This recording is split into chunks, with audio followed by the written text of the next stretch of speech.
The past 6 months, we faced a crisis and a tragedy that none of us were prepared for. And I wrote this sefer to try to find my own way through crisis of faith, questioning what does this say about our emunah in the process of redemption?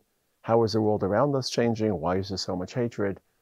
Why does the culture around us seem so broken? And I always found myself returning to Mori V'Rabbi Rav Amital. I remember once someone asked Rav Amital, or came over to Rav Amital to thank him after his time in yeshiva, and in his inimicable fashion, he waved his finger and he said, "Shtiyot, shtiyot, don't thank me now, come back in 5 years or 10 years, because only at that stage will you realize how deep and impactful the yeshiva and its messages have become." Well, I wish my Rebbe were alive, because 50 years later, I want to thank him, not really thank him, but his voice and the experiences he went through in 1973 in the Yom Kippur War, and that trauma, the national trauma, the personal trauma, the yeshiva's trauma, losing 8 of its Talmidim. I haven't stopped thinking about the voices, the messages, the ideas, the courage, the faith that he displayed to us. And I've tried to, in my own small fashion, walk in his giant footsteps and find my way through this trauma and to this crisis. And one of the areas that I try to highlight in the sefer is Rav Amital's redefinition of the world of Kiddush Hashem and Chillul Hashem. For me, Kiddush Hashem and Chillul Hashem was always an individual dynamic. The way I behaved could possibly enhance Hashem's presence in this world. The way I behaved could deplete Hashem's presence in this world. And it was shrunken into very individual, narrow terms. And Rav Amital taught us that there's a larger narrative to Kiddush Hashem, there's a larger fabric to Kiddush Hashem and to Chillul Hashem, and it's being played out by the people who represent Hashem in this world. And as the condition of the Jewish people rises, Hashem's presence is augmented. And as the condition of the Jewish people declines, the presence of Hashem is diminished. And that yardstick to measure the rise and fall of the Jewish people, and by extension, the augmentation or receding of Hashem's presence, isn't just a religious yardstick or a ritual yardstick or a Torah yardstick, or how many blot Gemara are being studied, or how many mitzvahs are being performed. Those of that as well. Every blot Gemara, every piece of Torah that's studied brings Hashem's presence into this world, even though the naked eye can't detect it. It's not going to be covered by the New York Times. Another blot Gemara was studied, or something won't be covered with the New York Times. But that brings HaKadosh Baruch Hu into this world. But there's a different way to bring Hashem into this world, and that's the people who represent Him as they succeed, and their success is not just measured religiously, but as they succeed materially, nationally, politically, as the Jewish people have returned to the front stage of history, and as the state was formed, and as Jews were beckoned from across the world, and as our people became successful economically, militarily, democratically, culturally, that represents Hashem in this world. And as people take notice of whom we are, Hashem's presence is augmented.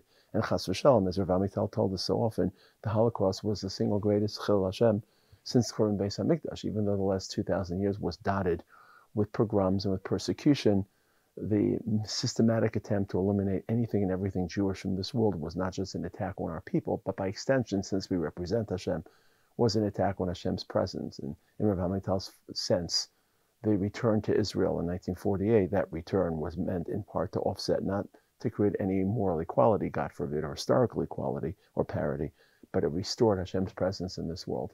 And that language changed my life, and that language helped me navigate so much, especially the initial moments of the October 7th and post-October 7th environment, to be able to overlay this lens of Kiddush Hashem and Chillul Hashem to events which in the news is covered through military strategy, through political analysis, through geopolitical conversation, to be able to sense that there's a larger narrative at play. On October 7th, a Chillul Hashem was perpetrated. And it was a Chillul Hashem for 3 different reasons. Number one, anytime the Jewish people are attacked in that savage manner, we are Hashem's proxy on this earth. As the Medrash says, they would like to go up to Shemayim and battle Hashem.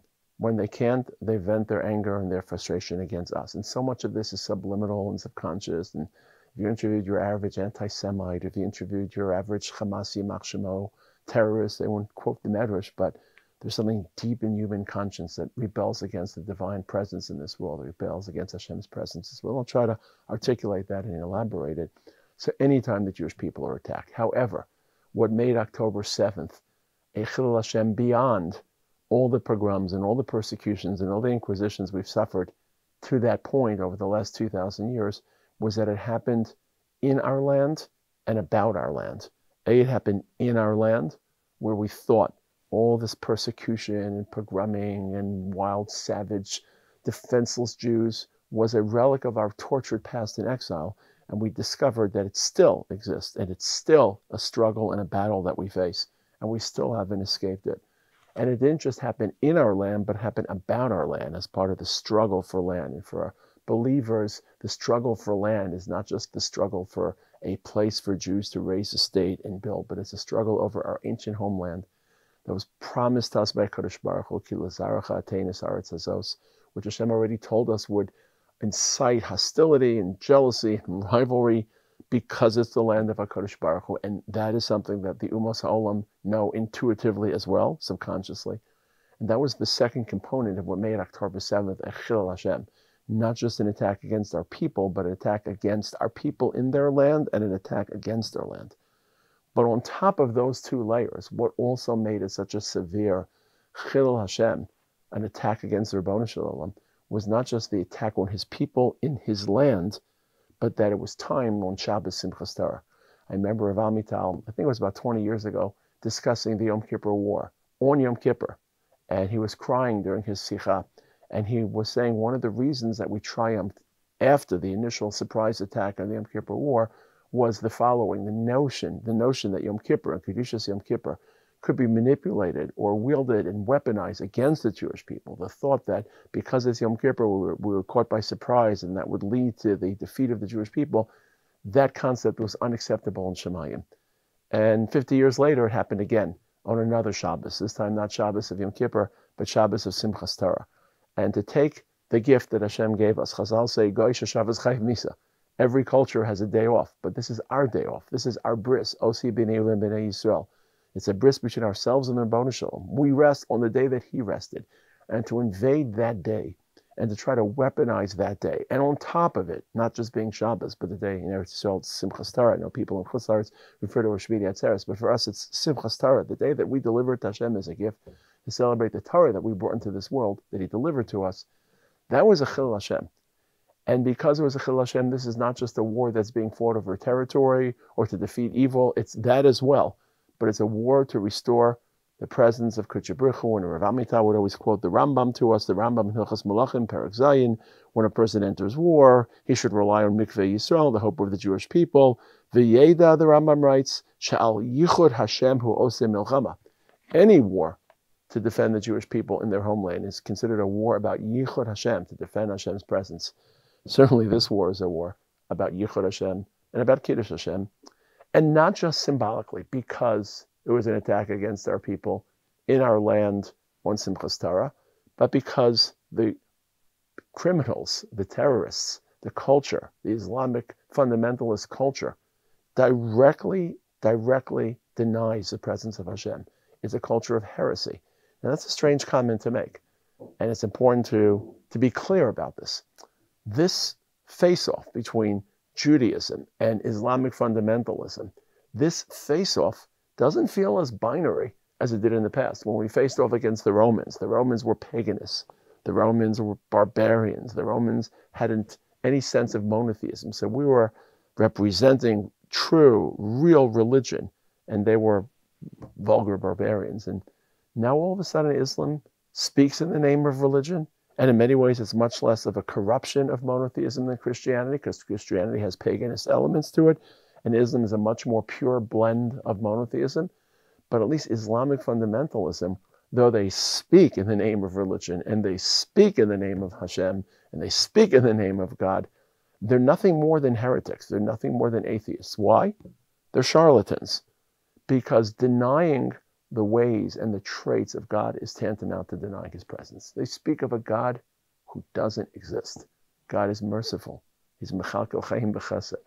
God desires life. He doesn't celebrate death and suffering and bloodshed and mutilation. And by casting Hashem in that light, they're hijacking the presence of HaKadosh Baruch Hu in this world. And we have to see through that facade. They wear religious clothing and they speak in the name of religion, and he's a sheik, and they're atheists. They're heretics because they speak about a God and they speak about him in a way that doesn't exist. It's a complete inversion. And that's the second layer to this Chillul Hashem. Not just the symbolism of attacking Hashem's people on their land, on Shabbos, but this is a battle of ideas. And the way they speak about Hashem, where they speak about Hashem's traits, is tantamount to denying his presence. I hope in the next section of this series to drill a little bit more into the details of this cultural, religious, ideological face-off and some of the religious values that Islamic fundamentalists speak of and how they subvert true monotheism.